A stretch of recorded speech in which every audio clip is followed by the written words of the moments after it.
Olá, nós somos o grupo 8 e vamos abordar o tema da difusão de moléculas através de uma membrana, aplicando a sua resolução para cálculo aplicado. E a gente hoje vai falar de um processo que ele é fundamental e ele ocorre tanto em sistemas biológicos quanto em aplicações industriais. Eh, Esse fenômeno de difusão de moléculas, dentro dele, reside uma lei que ela é tão fundamental para o entendimento do movimento molecular, quanto a lei da gravidade é para os objetos em queda, por exemplo. E a gente está falando da lei de Fick. Essa lei ela vai falar para a gente que o fluxo através de uma membrana é proporcional à área da membrana e à diferença de concentração de ambos os meios separados por ela.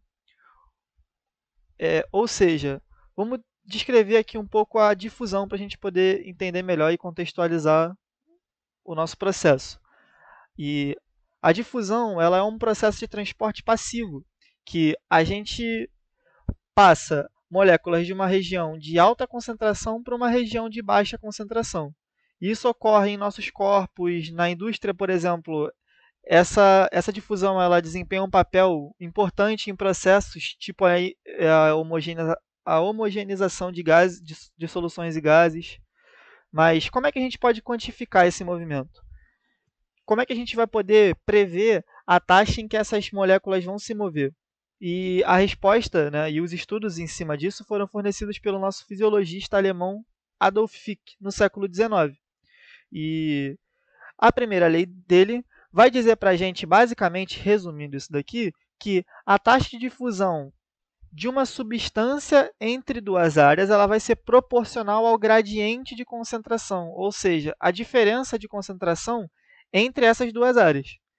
E trazendo uma analogia com uma tinta, por exemplo, caindo num copo d'água, a gente pode dizer que, por exemplo, quando uma gota de tinta cai na água, ela entra em um local de alta concentração, ou seja, da própria gota. A água ao redor, que inicialmente ela não vai ter tinta, ela representa uma região de concentração zero. E, de acordo com a primeira lei de Fick, a taxa de movimento da tinta, ou seja, o fluxo difusivo, ele vai ser proporcional ao gradiente de concentração. Em termos mais simples, isso vai significar que a tinta vai se espalhar da área onde ela é mais concentrada, na gota, para as áreas onde a concentração dela é menor. E a gente vai falar um pouquinho mais da lei de Fick nos próximos slides. Eu vou falar agora sobre a explicação matemática em relação à difusão. Como já dito antes, a difusão vai ser do meio mais concentrado para o meio menos concentrado. Nessa situação daqui, a gente está pegando uma célula com volume V e concentração C de T e botando num meio homogêneo de concentração CE. A gente vai ter o fluxo de ambas as partes até que a concentração CT seja igual à concentração CE, que a gente atinge aquele meio de equilíbrio, né? Onde as duas concentrações são iguais. E aí a gente vai conseguir calcular a massa da nossa célula, sendo que nem a gente calcula a massa normal, massa vai ser volume vezes a concentração, e a gente vai conseguir calcular esse fluxo que é igual à taxa de variação de massa, que vai ser igual a dm sobre dt. E é assim que a gente vai calcular. Agora, passando mais para essa parte dos fluxos em si, a gente vai ter, se a minha concentração, se as duas concentrações são iguais, ou seja, CT igual a CE, a gente não vai ter nenhum fluxo, ou seja, a gente atingiu o estado de equilíbrio que a gente queria. Se a minha concentração exterior, que é o meu CE, for maior que a minha concentração interior, isso quer dizer que nós vamos ter um fluxo do exterior para o interior maior do que do interior para o exterior, e como a gente pode ver aqui, a gente tem várias setas entrando e poucas saindo, e isso vai implicar com que o nosso dc sobre dt seja maior do que zero. Tá, isso foi o oposto. Se for o oposto, a gente vai ter a concentração exterior menor do que a concentração interior. Nisso vão ter mais setas saindo, ou seja, mais moléculas saindo da minha célula do que entrando. E aí, de acordo com esses estudos e tal, a gente consegue chegar à solução geral da lei de Fick. Tá, mas o que é essa lei de Fick? É o que a gente vai justamente ver agora. A lei de Fick é uma lei que ela basicamente tenta botar numa solução essa questão da difusão e tal, e a gente consegue ver isso em vários aspectos. Um dos aspectos é na fisiologia do corpo humano, da própria fisiologia do corpo humano, com a difusão de gases, por exemplo, nos pulmões, que a gente consegue calcular pela lei de Fick também. E aqui a gente parte dessa fórmula, e usando os métodos que a gente viu antes, a gente consegue chegar nessa fórmula final aqui, onde A vai ser a minha área da membrana e K vai ser a minha constante de permeabilidade. E dito isso, como eu tinha falado antes, o ponto de equilíbrio, né, vai ser o ponto onde as duas concentrações vão ser iguais, e aí eu vou chegar nesse estado de equilíbrio. E aqui, quando a gente tem esse C de T relacionado à concentração inicial da solução do meu C0, a gente vai ter essa fórmula aqui. Tá, mas e se... Será que a lei de Fick não é uma simplificação muito exagerada? Tá, a gente chegou a pensar nisso e um dos métodos que a gente pode pensar para não ser essa lei de Fick é que o fluxo vai ser igual à concentração, vai ser igual à diferença da concentração. E aqui, se a diferença dessa concentração for igual a zero, então eu já cheguei no estado de equilíbrio, então o fluxo vai ser igual a zero. Perfeito. Aplicando o desenvolvimento em série de Taylor, que a gente vai chegar nessa fórmula aqui, que o desenvolvimento de série de Taylor é uma maneira de aproximar qualquer função, ou seja, essa função de fluxo aqui, a um polinômio com finitos termos. E aqui a gente está chegando a esse polinômio, onde K1 vezes C menos C, K2 vezes E ao quadrado e por aí vai. Então, a gente fez todos esses estudos e isso é um exemplo dos resultados que retratam fielmente o que a gente pode ver, ou seja, os resultados desse modelo que a gente estudou aqui é uma boa explicação do fenômeno que a gente está estudando de difusão, ou seja, é uma coisa que a gente consegue ver na prática e tal. Agora eu vou passar a palavra para demonstração prática, né, a gente aplicando fórmulas e tal, em relação ao exemplo da difusão disso. Meu nome é Silvino, eu fiquei responsável por explicar a parte do exemplo da nossa aplicação. Então, vamos partir para ler a questão. Considere o experimento que a substância química está difundindo através de uma membrana. A concentração inicial da substância no lado interno da membrana é zero, enquanto a concentração externa, CE, é mantida constante a uma concentração específica. Essa parte é importante lembrar para a resolução. A taxa de difusão é modelada pela seguinte equação diferencial. Aí tem a equação aí na tela e está escrito: dada a equação de difusão acima, determine a expressão para CT e resolva considerando as condições iniciais, como eu falei, o C no tempo zero é igual a zero. Explicar um pouco do que cada variável significa. CT é a concentração da substância no tempo T, como eu acabei de dizer. C é a concentração externa constante do meio externo. K, o minúsculo, é uma constante da taxa de difusão. E A é a área pela qual a difusão está ocorrendo. Partindo para a resolução do exemplo, ela é uma equação diferencial não linear de primeira ordem. A gente pode resolver separando as variáveis, tacando integral nelas, e quando integramos dos ambos os lados, surge uma variável K maiúsculo, que é a constante de integração. E para continuar resolvendo, a gente precisa isolar o denominador ali, que é a constante externa menos C, CE menos C, e resolver para CT. Aí está na parte aqui de cima, concentração da substância no tempo T é igual a concentração externa menos essa equação grande aqui.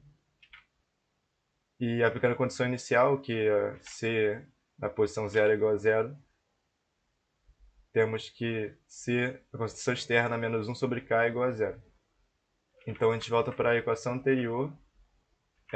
Aqui a gente pode tacar o K para o outro lado, falando informalmente, tacar o K para o outro lado, a gente vai ter o valor de K, que é igual a 1 sobre CE, e voltando na equação anterior, a gente pode substituir o K maiúsculo que estava aqui por 1 sobre CE, e simplificando, a gente tem essa expressão, que é a resposta da questão, e que é uma expressão para CT, que significa a concentração da substância no tempo T durante o processo de difusão através da membrana. Bom, eu vou falar um pouco agora sobre uma outra aplicação, né, uma aplicação parecida, que vai ser uma difusão de material através de uma membrana. E o que é isso, no caso, né? O que vai ser? Vai ser uma célula que vai ser considerada de volume constante e é suspensa em um líquido homogêneo, que contém uma solução de concentração, que é o C1. E temos o C2, que é a concentração da solução no interior da célula no instante T. É válido ressaltar que é no instante T porque supomos que a distribuição da solução através da célula dependa somente do tempo.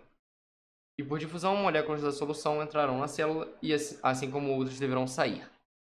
Bom, então com base na lei de Fick, a gente consegue escrever, né, as equações diferenciais, que é essa que estão à esquerda aqui da célula, da seta, em que V1 é o volume da célula, o V2 ele é o volume do líquido que envolve a célula, o K ele é o coeficiente de difusão da membrana, e aqui, como eu já havia falado, o C1 ele é a concentração de solução de um líquido homogêneo e o C2 é a concentração de solução no interior da célula. Com isso, se considerarmos que V1 ele é igual a V2, nós vamos ter que é possível reescrever isso. E vamos passar o V1 e o V2 tanto para baixo como do Ka. Então seria como se fosse Ka dividido por V. E vamos substituir o Ka por um alfa, assim como escrevemos aqui. Nós passamos para menos alfa, pois fazemos a multiplicação. Então, sabendo disso, a gente consegue vir para cá. Esse slide fala a respeito de...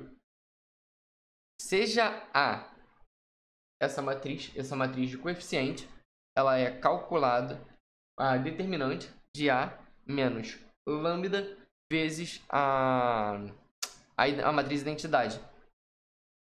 Com isso, a gente consegue obter essa fórmula de lambda e tudo mais, onde, se substituirmos por altos valores lambda igual a 0 e lambda igual a menos 2A, vamos conseguir substituir e obteremos dois altos vetores, que é o V1, 1, e o V2, 1, menos 1. Com isso, a gente consegue fazer uma solução geral do sistema, que vai ser dada por C1T. T por quê? Porque é no instante T. E vai ser igual a A1 mais A2 vezes E menos 2AT, assim como embaixo teremos isso. Bom, aí tem aqui no final que se considerarmos as condições iniciais C1 no tempo 0, assim como estava aqui, se considerarmos isso, teremos C1 0,1 e C2 0,2 igual, teremos C01 igual a 1 mais A2 e C02, C2 0 igual a 1 menos A2. E inverte o sinal como foi aqui, onde A1 é C1 0 mais C2 0 sobre 2, mais ou menos como estava aqui, e A2 como C1 0 menos C2 0 sobre 2. Quando T tende ao infinito, o C1 e o C2 tendem à mesma concentração, nós teremos que isso aqui, no caso, é a média de concentrações iniciais. Então a gente vai ter a concentração final vai tender a se equilibrar, ou seja, o C1 vai ser igual ao C2. Com isso, eu termino. Bom, por fim, podemos concluir que com as aplicações de EDO neste modelo, conseguimos perceber a eficiência dos modelos matemáticos para compreender fenômenos complexos. Por mais que a análise real seja desafiadora, os modelos simplificados revelam respostas muito interessantes, tornando desnecessária a criação de modelos super detalhados. Como mostra esse primeiro tópico, nós temos a dificuldade de extração. Isso acontece porque os dados difíceis de extrair, embora importantes, não comprometem a utilidade dos modelos existentes, que conseguem resolver problemas de difusão de forma eficaz. Concluímos também que os modelos matemáticos baseados em EDO são ferramentas muito importantes para analisar fenômenos de difusão. Essa abordagem simplificada não apenas preserva a precisão necessária, mas também facilita análises mais acessíveis e aplicações práticas. Os resultados indicam que as EDOs são ótimas aliadas na investigação de fenômenos difusivos, como também mostramos aqui no tópico, destacando-se pela capacidade de simplificar problemas complexos. Este enfoque matemático revela um modo acessível para compreensão e aplicação prática, ressaltando a versatilidade das EDOs na resolução de problemas complexos. Com isso, terminamos a nossa apresentação. Muito obrigada.